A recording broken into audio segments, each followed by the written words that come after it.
Okay, good morning. Welcome to the webinar on safe working at height. My name's Neil Owen, and just to run through things, hopefully what you can see on your screen at the minute is a slide that says Sentient in the top left-hand corner, and then gives me some details on the presenter, which is myself.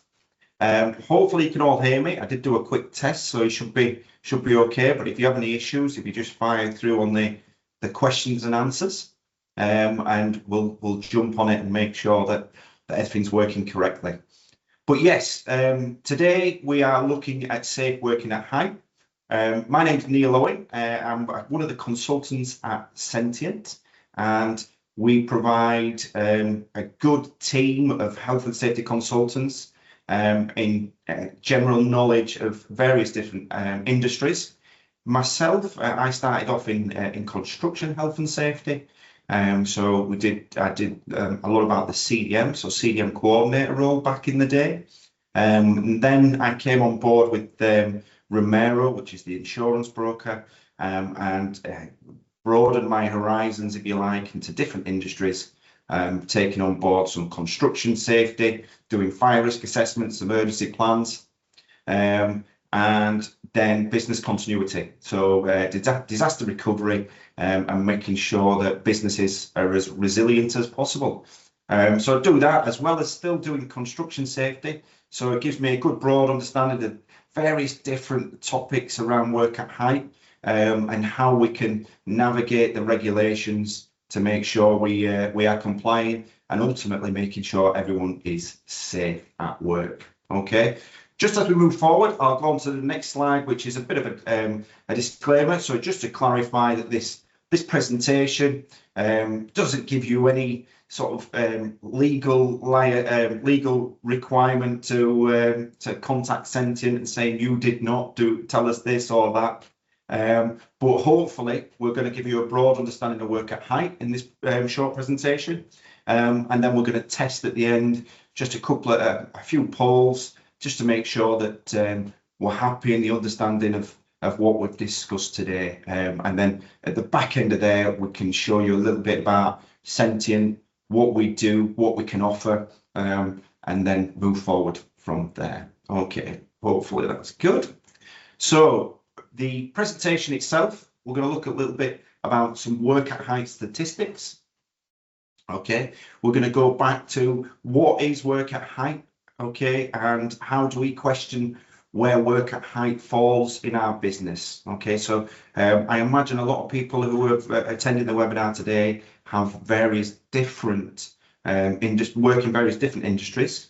Okay, and hopefully you can take a little bit, and we'll touch on each part of that within the guidance and the legal requirements to fulfill what you guys are doing. Okay, so we'll look at the legal framework, looking at a couple of case studies, and then we'll finish off with a bit of industry guidance relating to work at height. As always, with some of the webinars that we do from health and safety, we are in conjunction with other wider schemes. So you'll see on the screen there, No Falls Week. That's running all this week. They do have a website where you can get involved. There is lots of information, such as your toolbox talk, safety demonstration, site inspection check sheets, PPE check sheets, and there's a lot of information there on statistics and things to try and raise the bar. Okay, if we're talking about work at height, then ultimately we are doing another assessment at that work at height practice. Okay, so if we can try and raise everyone's attention to it, we can try and manipulate them and make sure we're testing what systems we've got in place to fulfill the legal requirement, but also make it as best and as safe as possible for the people who are working. Okay, but yeah, No Falls Week. Take a look on the website there. If you just Google No Falls, it will come up, and lots of resources. Okay, so we're going to move on to the first part of our presentation, which is understanding work at height. Okay, many of you might have heard of the 2 meter rule. Now that was pre-2005 when the regulations were changed and updated. Okay, now work at height is anything that is likely to cause an injury. Okay, and on the screen there, we've got some different applications of work at height. We've got a lot of different types of equipment to enable us to work at height. And how we plan and manage that operation is down to each of us individually, whether we're health and safety managers, whether we're managers, whether we're supervisors, or even operatives. We're all part of that safe work at height. But bottom left-hand corner, you can see there, that is just as a description, that is a riser cupboard. And risers tend to run throughout buildings, allowing access for services. And the old traditional riser would have gaps between floors, and you would open the door and you could potentially fall in. Okay, and in work at height, where the hierarchy control tells us to avoid work at height where we can. Okay, so that bottom left-hand corner, you can see there's a handrail around where there's apertures between floors to prevent falling. Okay, but also on the right-hand side, there is a solid deck that's been installed, so people can walk into that riser. Okay, and it gives you a level work platform. So again, that tries to avoid work at height where possible. Okay, then we've got a couple of pictures. Top left-hand corner there, that's a small picture with an access ladder to a work platform, and it's a construction-related thing. For me, that has been well designed from a pre-construction design team to enable safe access. Potentially, they could, if it was an access for maintenance to a piece of plant, if they could relocate any controls or the access to maintenance to a lower level on the ground floor, that would be great from a building design point of view. But in this application, you can see there is a ladder access and a rail around it to prevent falls as far as it can. Okay. Then we've got in the middle at the bottom there, you've got another construction site. Again, I'm very familiar with these. You can see there, that's a scaffold, and it just goes right up to the gable end, and you've got work platform temporary work platform that's been constructed right at the top of the roof level to prevent roofers from falling off the gable end and the ridges and the verges whilst they're installing things. Okay, and then the other pictures are general sort of work at height. We've got a flatbed vehicle with an access steps up there. In terms of the hierarchy control, could we avoid it in the first place? Could we prevent an operative from having to climb onto that flatbed as part of that loading and unloading? Okay, how might that look? How do you guys plan for loading and unloading? Do we? Oops, excuse me. There, that was a vehicle next to the offices. Yes. So, how do we prevent access? Could we reduce or avoid it by putting pallets there and having a drop down side and using mechanical plant to unload it, rather than having to climb on the bed itself? But yeah, typical loading and unloading, and it doesn't have to necessarily be heavy goods vehicles. It could be vans. If you've got fleet with vans in, that would be classed as loading and unloading, and work at height considerations, whether they have to climb on the roof racks or whether they have to climb into the vehicle to load and unload. Something to consider.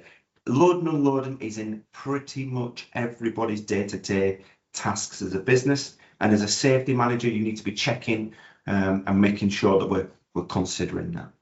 Okay, then we've move on to ladders, and that's a hot topic in itself, and we could have a presentation just on ladders, and safe use of ladders and how that works. War today going through the hierarchy control regulation about how you plan and undertake work. So we're not going into full depth of ladders today, but there are guidance documents at the end that we're going to refer to. And you can see there another piece of equipment. You've got a harness and a running line to install something, again, construction related. So understanding work at height, where is a possible likelihood of an injury, then the regulations apply. Okay, so straight away in your risk assessments, if there's a likelihood of an injury, if you've had reports of somebody falling, okay, then that's definitely foreseeable to happen. So within that risk assessment, you need a hazard of work at height and detailing your specific controls. Okay, moving on, we're going to look at some statistics. And you can see at the bottom there's a sources where we've collated this information. We've got it from a number of places, but the headline ones you can see: 35 workers sadly lost their lives due to work at height in the year 2025. Okay, slight reduction compared to 2024, but still 28% of workplace deaths are related to work at height. So today, if we can raise the discussion, okay, we could potentially prevent an injury or a fatality or a life-changing injuries. Okay, so if we can, let's have that discussion.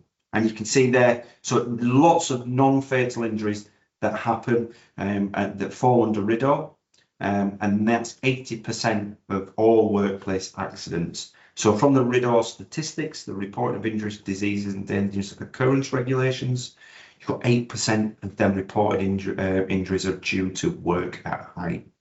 And then we've got, from there, we've got 44,000 self-reported injuries. Okay, so that's something that might have gone in the accident book or reported. So you can see there the number of incidents that occur is a lot, 120 incidents a day. So by the time we finish this discussion, this PowerPoint presentation, we will have definitely seen some work at height incidents which are related to injuries.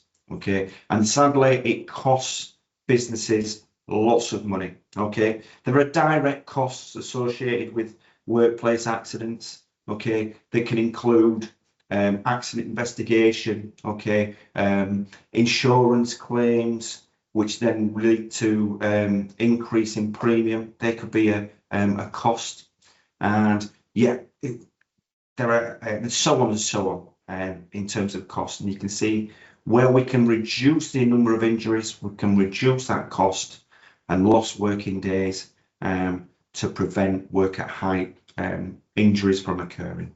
Okay, and it's not just the headline statistics we've got to look at. Okay, we've got to look at the effects, okay, that these injuries and incidents can have on not only the injured party, but the rest of the business employees, people who may have been walking past, the emergency services.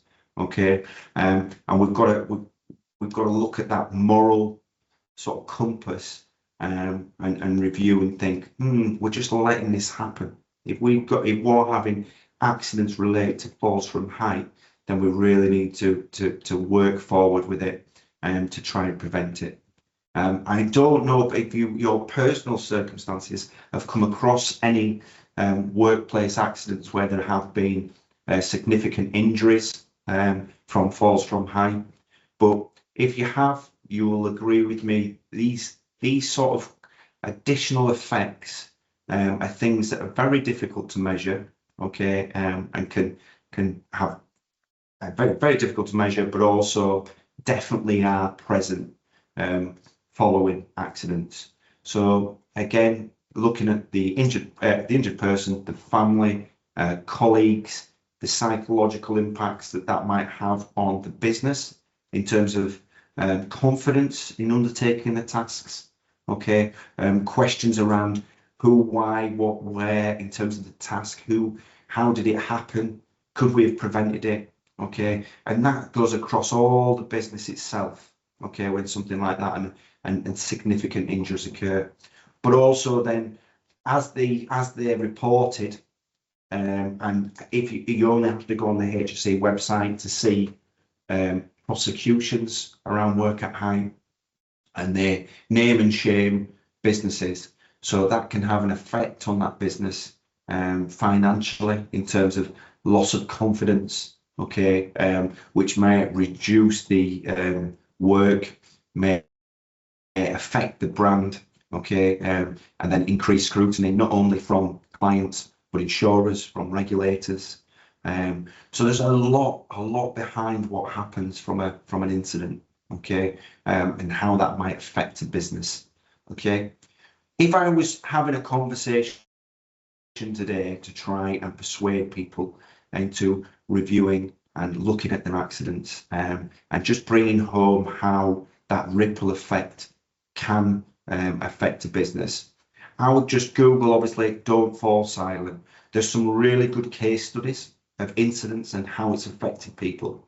And if you really want to get into, and if you've got time to get into your staff and employees, running through these simple incidents and how they affect not only the injured person, but the wider business, okay, that might make people stand up and look and think about work at height operations and assess them, okay? So again, a good way of pushing it out to people and starting that conversation. Oh, have you seen this? Look at how that's affected somebody. Very good way and technique of discussing with people, okay? Moving on to the next one. Why do we accept this poor practice? So why do accidents tend to happen? Okay. And if it is a regular job that you're doing, okay, as you can see on this screen on the left, the image there dictates some quite common sense things. Okay, if we start at the top, it's a high probability that someone's potentially there's a risk of someone slipping, okay, falling, as they're walking through that puddle.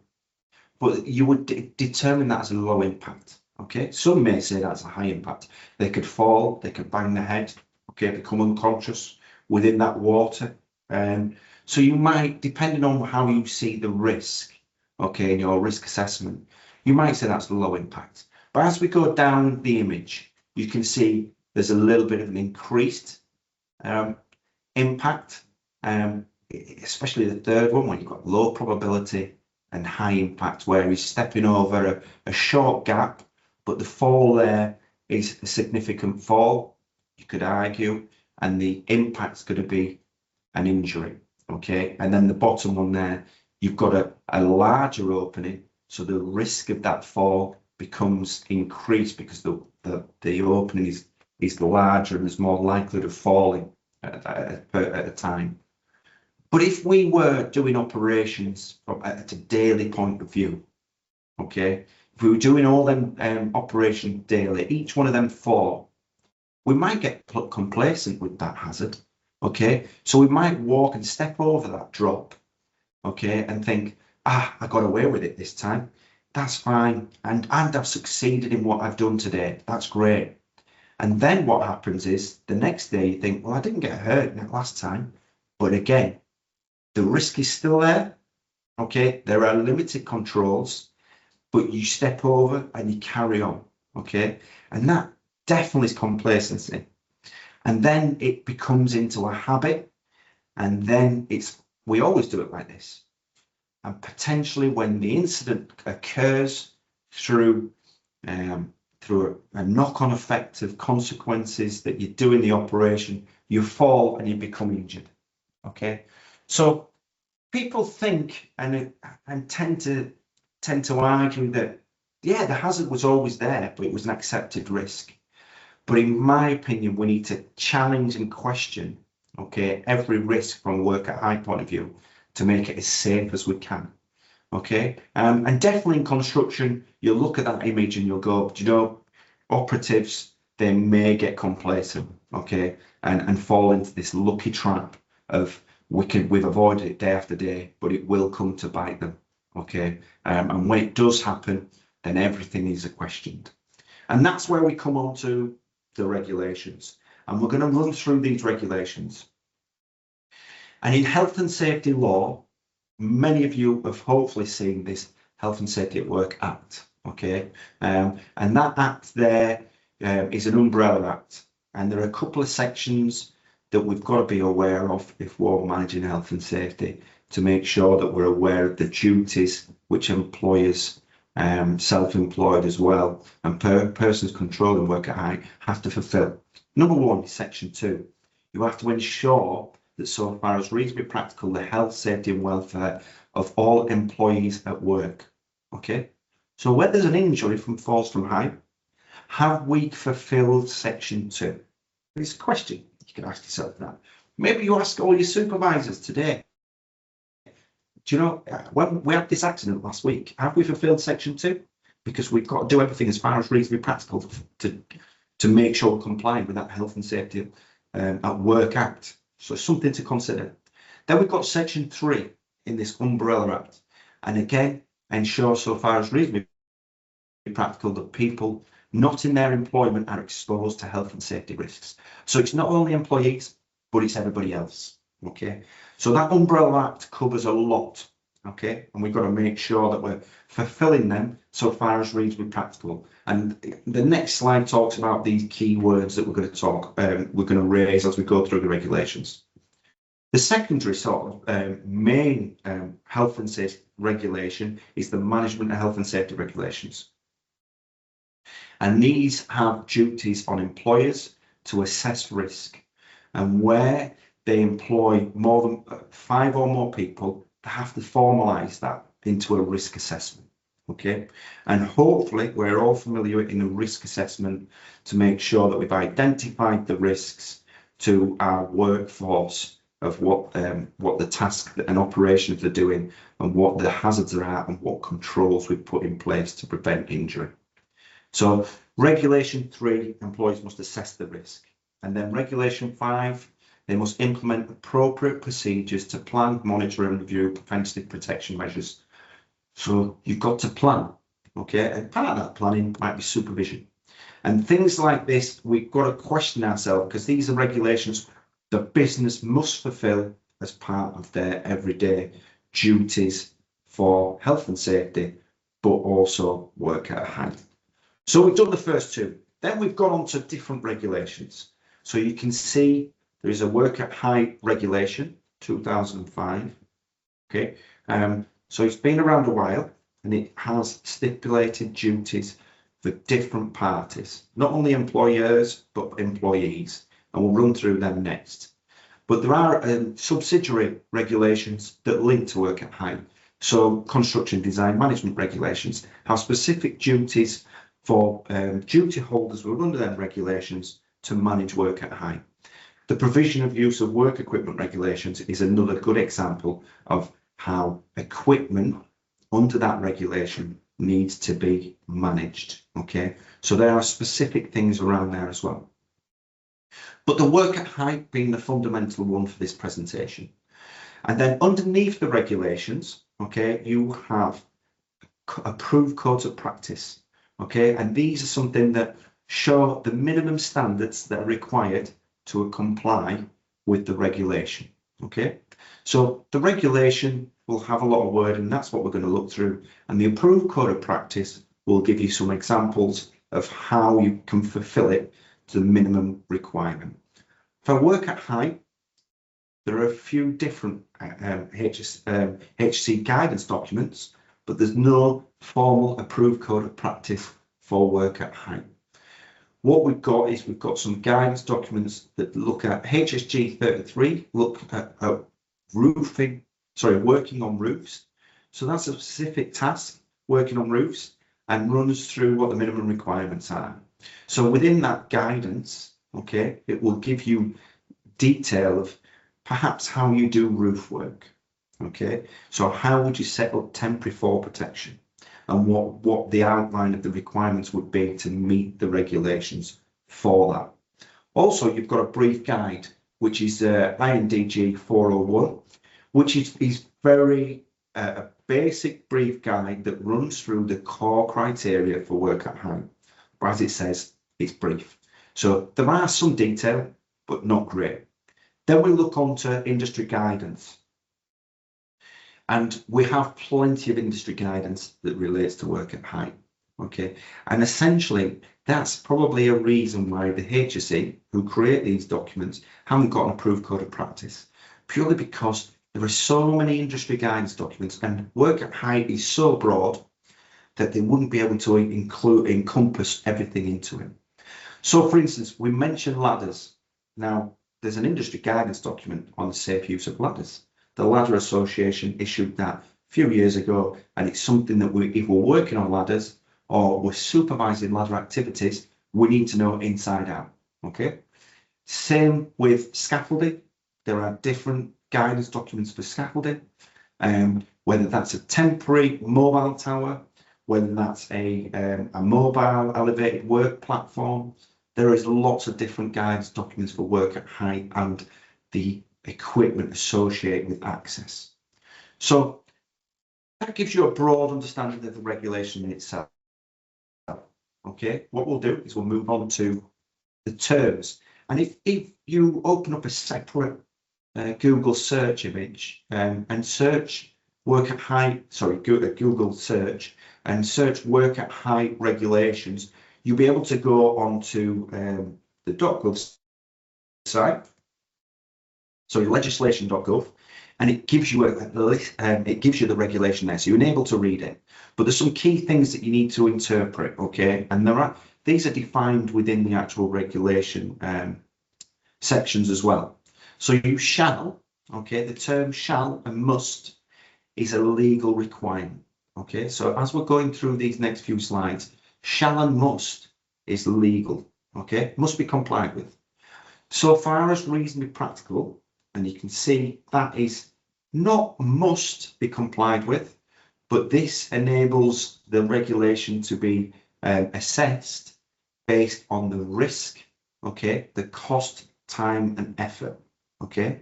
So it's a balance from business to business, task to task, operation to operation, okay?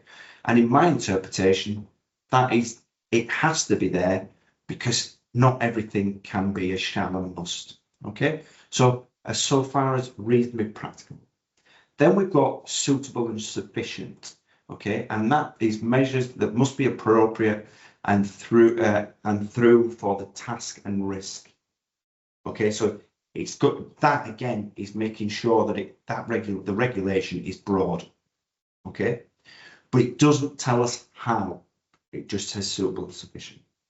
The next thing is competent person, and competency is referred to quite a lot in the work at height regulations, and it's someone with the necessary skills, experience and training. So they're the key elements.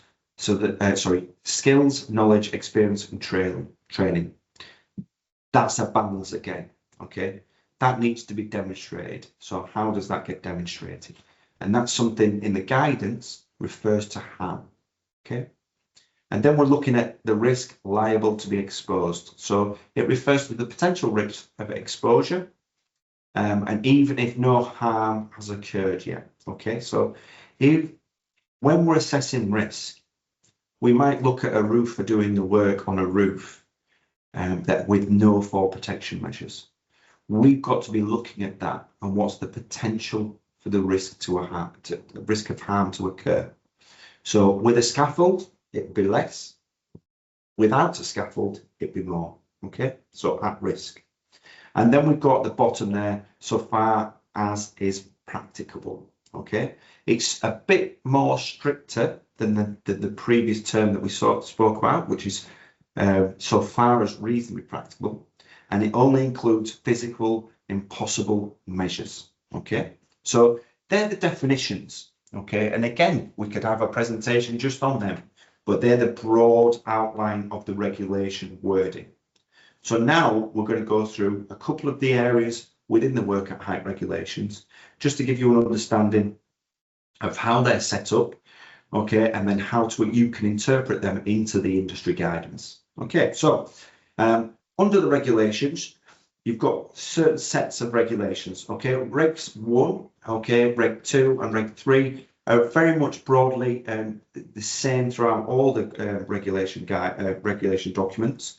Talks about the citations, the definitions. Reg 2 talks about the key terms of work at height. So what we spoke about before, where there's a likelihood to cause injury, is detailed with that Reg 2. And then Reg 3, the application, defines the application of work at height.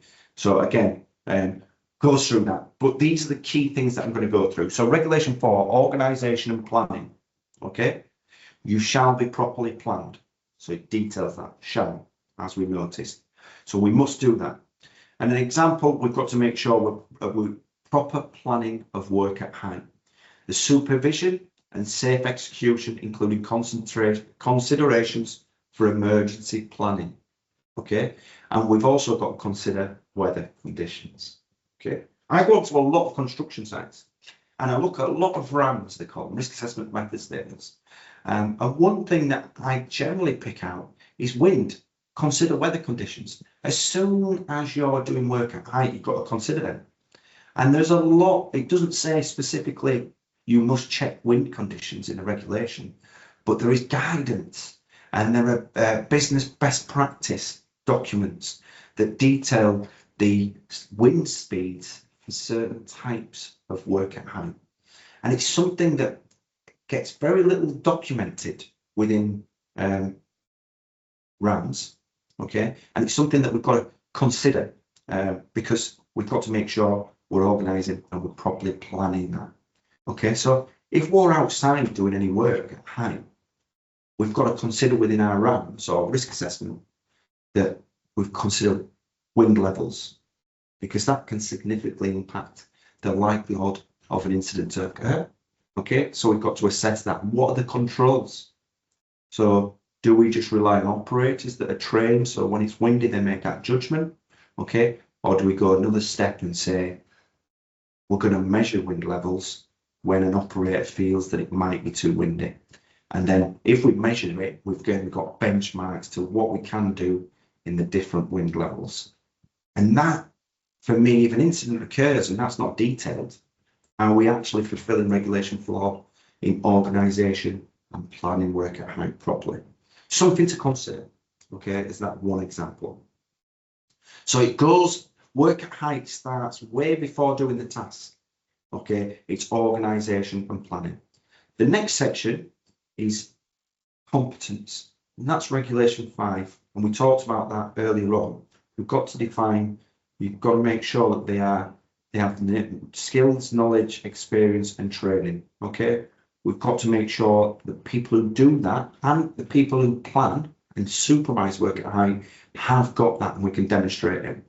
Industry guidance will give us some good ideas of how you do that with the different tasks for work at height. But in my experience, when you're looking at, let's say, mobile tower operations, so a mobile tower, you can go on something which is called a PASMA training course. If your supervisor hasn't gone on a PASMA training course, how could you deem them competent to make sure that the operatives are erecting that mobile tower correctly? And it's something that would get challenged if there was an incident for work at height using mobile tower. So competence is something that we need to make sure is in place when we're planning the job, okay, and for the people who are undertaking it, okay. Then we've got regulation 6. So regulation 6 is avoidance of risk from work at height, okay.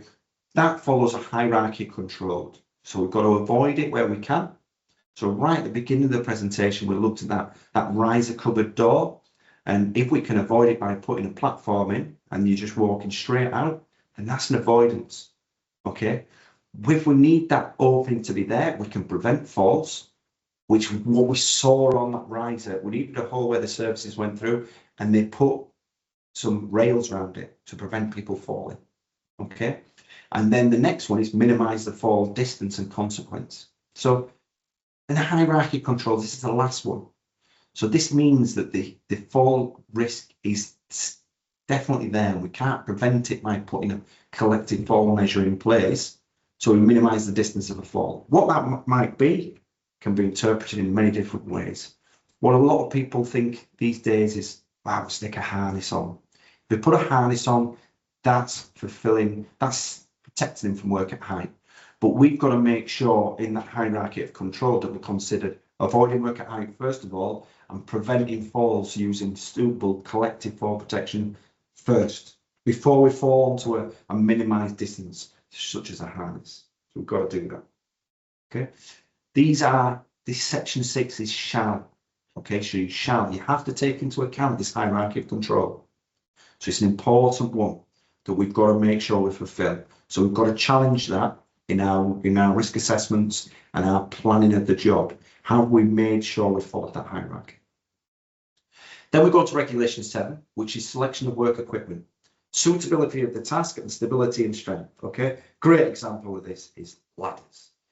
Okay, are ladders the most suitable piece of access equipment for the task that you are looking to do? Okay, Can it be replaced with something that will prevent fall? Because a ladder is an access equipment, okay? But have we got can we create a platform that prevents that fall first, okay? And is that ladder suitable for the weight that you're putting on it, okay? Excuse me. Is the ladder or the work platform suitable, okay, and sufficient for the task that you wanted to do on it? A lot of the time, when you put a scaffold up, people think, it's a scaffold work platform, that's great. But if you look into the finer detail, there are standards to weight loads on scaffolding, and you can build them to different standards. So there's information there that tells you, and against guidance document that tells you. But if you have a scaffold collapse, okay, you're going to be tested under that. Okay, if you fall off the ladder, there's going to be a test to make sure that you're fulfilling Regulation 7. Okay. We move on to Regulation 8, requirement for particular work equipment. Okay, so platforms, it refers to a lot of the schedules. So within the regulations, you've got each of these defined items, but there is a schedule at the back of the regulations that gives you some more details of what the expectations are. A lot of them do talk about you shall, okay, suitable and sufficient, so far as reasonably practicable. So there's a lot of terminology that we spoke about previously within these schedules, okay, but we've got to make sure that the requirement for particular work equipment is in place. For example, I'll give you an example here. Again, scaffold. So apology to people who are the viewers today, don't have much scaffolding, but my background's a scaffold and construction, so I'll use that. So you might have a tube and fitting scaffold, okay, and there may be gaps in the work platform that potentially things can fall through, okay. There is a schedule, okay, that talks about the requirements of temporary work platforms that, so far as reasonably practical, prevent other hazards other than falls from height. So slips and trips. So if you've got tube and fitting and the tubes come through the floor of the platform, how far do they go up to prevent a slip and trip? So there's things within the regulations that refer back to the schedule to make sure that not only work at height, but that the work equipment is suitable and sufficient. Hopefully that's a good explanation of Regulation 8, but that's the outline of it. Regulation 9, fragile surfaces. Okay, this is something that very much gets overlooked. Okay, when you throw people, particularly roofing works, and that's probably why there's a specific guidance from the HSE on roofing. But yeah, it might be a structure, and you might think that it's fine to walk on there. But when you go through a fragile surface, there is no time, okay, to reach out, to jump, to do anything. That fragile surface is gone, okay? So you are in midair before you realise that something's happened. So there is a lot of shall ensure that no person at work passes across or near or works on a fragile surface. So we've got to make sure that we are protecting against that. So if we're an employer who's inviting a contractor to clean some gutters, we need to consider what information we're providing to that contractor about the property. If we know that there are fragile surfaces on that property, we have a duty to inform them of that. Okay, and maybe not under work at height, but certainly other regulations. But there's a specific regulation on fragile surfaces. Okay, and making sure we're planning correctly and managing working on and around these things. Okay, Regulation 10. You shall, where necessarily, to prevent injury to a person, shall ensure that no material or object is thrown or tipped. Okay, so again, we shall. So we must make sure that no material or object is thrown or tipped from work at height. Okay, we've got to use toe boards and netting. Okay, we've got to secure tools and equipment as part of our assessment. They're not must, they're part of how you assess that risk. Okay, if we can't exclude people from working underneath us, how do we reduce the risk of something falling? And that might be through netting, tow boards, security tethering tools, and things like that. So falling objects, it's a regulation part of the work at height. Then we've got regulation 11. Okay, danger areas, restrict access to danger areas, use signage, barriers or controls. Okay, and it's preventing unauthorized persons from entering such areas. So you've got to make sure you manage that. If you're working up a ladder, okay, we might be able to create this exclusion from a danger area by using a banksman or a supervisor to watch below to prevent access. But if we're using a scaffold, we might use a fixed barrier or even fencing to restrict access. And it all depends on the time, the likelihood, the consequence, and everything as that the task is being undertaken. Okay, so we've got that. We're on to regulation 12, inspection of work equipment. So there are various different requirements for formal documents to be held for the inspection of work at height equipment. They need to be held for 3 months. Okay, and there are other regulations that require you to hold statutory information on work equipment. For instance, equipment that are lifting people, like a mobile elevated work platform, has to have a statutory check every 6 months, and you need to make sure that information is held and made available should it be requested. Okay, general work at height equipment. If you're working over 2 meters high, generally there is a formal handover of the work platform. So there's a handover inspection, and there is a 7-day requirement to complete formal inspection. Okay, there are other things where you need to do inspections, but they're just the main things. Okay, then we've got regulation 13, inspection of places of work at height. So it's just outlining not only equipment in regulation 12, but regulation 13, we've got to inspect that work at height place. So maybe a platform that was created, maybe an existing structure that's there, such as a parapet, okay, maybe railings, okay, maybe other fall protection equipment. But we've got to make sure that we're inspecting that and formal records are available. Happy with that? We move on there. So at the beginning we talked about duties. There are employer duties, which we've gone through a lot there, but also there are employee duties. So you've got to cooperate as an employee, you've got to cooperate with the employer. You've got to report hazards and you've got to use equipment correctly. So they, under regulation 14, are targeted to the employee, the people that are doing the work. As we mentioned, there are some schedules at the back of the regulation that give you a little bit more information about how and what is expected when you're doing the work at height. It goes around different types of work platforms. You can see there requirements for ladders. So there's some outline there of what's expectation within the regulation. You must fulfill these regulations. So if you're planning work at height, you should know what these schedules say. Okay, worthwhile, like I said before, on Google, work at height regulations, go on to legislation.gov. You can scroll down, schedule 1, or schedule 2, or schedule 3, and you can go all the way down through schedule 9.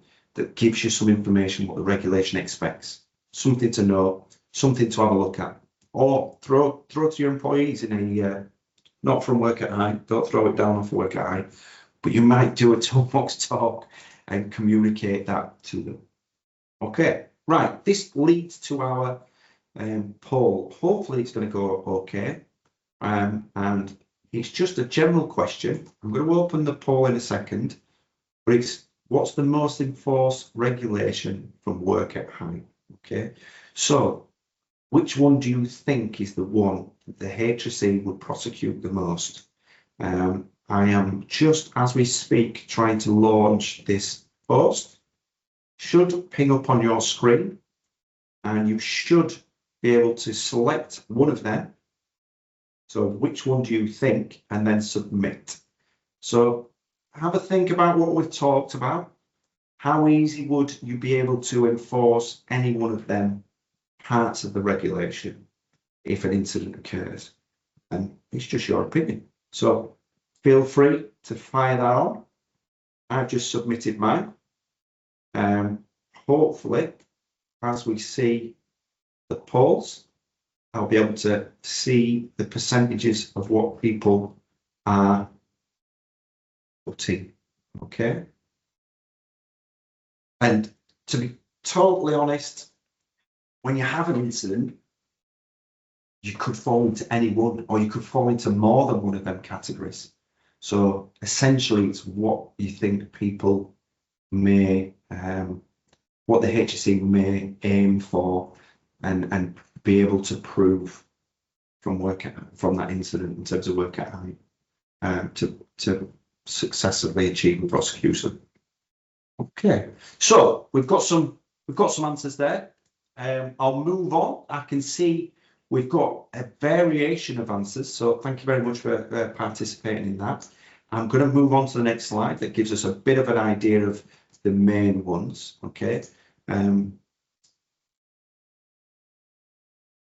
Okay, so I think I've got rid of the poll.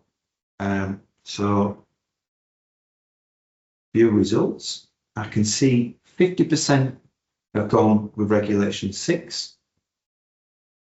I can see 17% went with regulation 9, competence and training failures.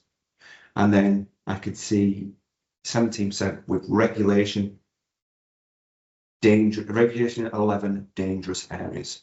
And then another 17, regulation 13, inspection of places of work at height. So again, these are things that maybe people are challenging in their workplaces. They might be thinking, oh, do we do inspections of places of work at height? Is the dangerous areas when we're working at height? Is the fragile surfaces?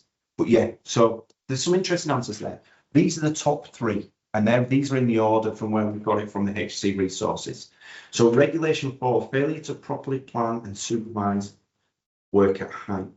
So I suppose in any incident that happens, and the HSE are looking at it, I suppose planning and supervising that work at height can they demonstrate that they've failed to do that? Remember, they must ensure they properly plan. So if an incident occurs, it would be fairly easy for them to say, well, you've not planned it correctly because an incident's occurred. You've not planned it because you've used the wrong piece of equipment, maybe. Then we've got regulation 6, failure to avoid faults. So applying that hierarchy of control that we spoke about. And that, again, if you're just putting a harness on everyone and the HSE can demonstrate that you can protect them by putting a fixed collective fault protection item in place, then they can get you under regulation 6, failure to avoid falls in the first place. So they could do that. And then competence and training failures, if an employee cannot demonstrate it through them 4 core criteria, then a prosecution could occur. And you can see they're the top 3. Okay. So thank you for putting in there, and gives you a little bit of an insight into how prosecutions will occur and what the success rate is on them. Next, we're moving on to enforcement. So you can see this one in 2025. I don't know if you've seen it in a previous bulletin. Generally came out in May. I think there was a bulletin about this prosecution. Okay, and it's against British Airways. And just to describe what's going on here, you can see an aeroplane. Remember, we have different sizes of aeroplane, different shapes and sizes, different access hatches into the hold, which is that big doorway there, that black hole where they put luggage. And how do they access that for loading and unloading? Okay, what's happened here in this incident? Well, in fact, there's more than one incident, hence why the fine was so big. There was a baggage handler who used these things called a belt loader, televator, which is sort of like a belt loader, which is that you can see the yellow rails on that platform there. That's a mobile platform that they adjust to position near the hold to transport the luggage up, and then somebody will load it within the hold, and there might be other mechanical plant within the hold to move baggage in as part of the task. What's happened is someone's fallen from the intersection between the the hatch of the plane, and that the televator, and they've fallen to the floor. The first incident, there was a fall of 1.5 meters to the ground. Okay, so if that person fell 1.5 meters, they had injuries. Okay, and that was in 2022. The second incident, sadly, the person fell 3 meters. Okay, and hit the ground, and there gives you your difference in the shapes and sizes of the airplanes, and how this televator thing's got to be adaptable to raise and lower to them shapes and sizes. And that person, a 43-year-old, they fell to the ground and sustained quite bad head injuries, fractures to the jaw, and bleed on the brain. So it was significant, life-changing injury, but it happened post the first injury. The first incident. So the HSE went in, looked at it. Okay, did they manage this this work at height operation very well? And in the HSE's interest, they didn't. What the findings were is at Terminal 5, they made adjustments to these televators, and then they didn't review the likelihood of falls from height. Okay, so when these adjustments were made and this change was made, this review wasn't fully formally made, and therefore, when the incidents occurred, the risk assessments weren't deemed to be suitable and sufficient, and they were prosecuted under Regulation 6 for failure to avoid falls. Okay, and then what it looks like, I wasn't involved in the investigation, but what it appears to be like is the rails didn't extend far enough into the aircraft, which left a gap between the door and the belt, and the people fell between that gap, and resulted in the injury. So they got a £3.2 million fine last year, and it was through preventing falls from height. The next slide just talks about prosecutions, and how many there are. So you can see in 2024, 2025, there were 246 cases across the health and safety breaches. So this is collectively, but you'll note their 96% conviction rate. So the HSE, when they take hold, you will likely be convicted the regulation that they are upholding with the employer. Okay. And you can see there are a range of fines, and this depends on the fine will depend on the size of the business, the severity of the breach. Okay, and the fines will be dictated by the courts in terms of prosecution. But also you've got to consider there are corporate responsibilities. Okay, and point 2. The sentencing guidelines will help to dictate what the fine will be. Okay, so something to consider. Then we've got the civil corporate manslaughter, which potentially could take individuals to court and direct prosecutions against them for the incident. So it's something again to raise with your peers if you are concerned for work at height, that they can be culpable by a prison sentence or a fine as an individual. Okay, so there we go, a little bit of an overview there. Then we're on to this slide here. Just gives an example of an accident doesn't need to happen for a prosecution to take place. In the image there, you can see there's a work at height barrier that 2 people are beyond. Okay, the practice in itself, they are loading and unloading a piece of kit, and they're using a forklift lifting equipment. The platform, i.e. the pallet that the one person sat on, is that suitable and sufficient? Was it properly planned? Okay, are there people competent to evaluate work at height? And what the HSE looked at in this case and determined that they're not, and put a prosecution to the employer because of this image that was shared with the HSE. Okay, so it doesn't have to happen. Okay, and things can progress from just a basic picture that's shared to the HSE, and they can enforce the regulation. Okay, moving on quickly. We've got a case here. I'm going to give another poll. I'll describe the scenario. Okay, we've got a manufacturing business. This is a welding cell, if you like. So it's an enclosure that they want to relocate. And the left image there gives you a bit of information. The height of welding cage is 3.8 meters. You can see the roof of the collapsed welding cage on the floor at the back. So it's collapsed from the front and folded backwards. And you can see on the floor, it's hit the floor and come to a rest. And on the right hand side, you can see the mobile scaffolding tower used for accessing the roof of the welding cage. Okay, so what the operators have done is they've used that scaffold tower to get access to the roof in order to dismantle that roof. And in dismantling that roof, they've worked on top of it. Okay, the operatives were doing their best, and sadly, one of them was injured.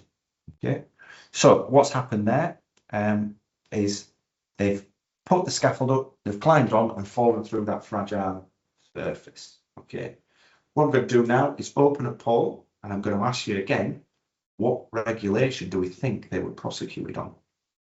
And just have a think over what we've discussed previously and how you would interpret the regulations, the events that took place. Okay, so we'll move swiftly on. So thank you for participating. We've got some using regulation 4. We've got some using regulation 9, fragile surfaces, great shout. We've got some using regulation 10, which is the falling objects. Okay, it's a good shout. Maybe I didn't identify that the person fell from height, so no one got struck. Someone fell from height, but it's a good shout. So they're the submissions. Thank you very much for that. What I'll do to confirm, the company was found guilty of breaching regulation 4, organisation and planning for the work at height, and in this case, the company was fined £320,000 in order to pay costs of over £4,000. So again, things there to consider when you're planning and identifying to your senior managers, what under the regulations can we be culpable of, and how does that work? Okay, thank you. Now we're looking at further guidance. So we'll come to the end of the talk of this discussion. We're just slightly over the hour, so apologies. I will get into questions fairly soon. If we look, there are a lot of providers of guidance. Okay, as I mentioned before, work at height. Is HSC 33 for working on roofs. Okay, there's a brief guide from the HSC, and then we've got Ladder Association provide you ladder guidance, PASMA for mobile working towers. We've got NASC for the scaffolding. We've got FACET for netting, IPAF for mobile elevated work platforms, and so on and so on. We've got lots of different guidance. And depending on what application you're using, you go to these guys to demonstrate and review what happens. Okay, so we'll go through there. Now we'll quickly move on to the Sentient portal. So on the Sentient portal, if you've got access already, that jumps you straight ahead. But there are some good templates for managing or checking that work at height is being undertaken safely. And you can see on the portal there, you can download that template, and it's a checklist. And it's certainly very good idea to use that to engage with your staff and detail how you're considering the work at height and measuring it. This is the portal.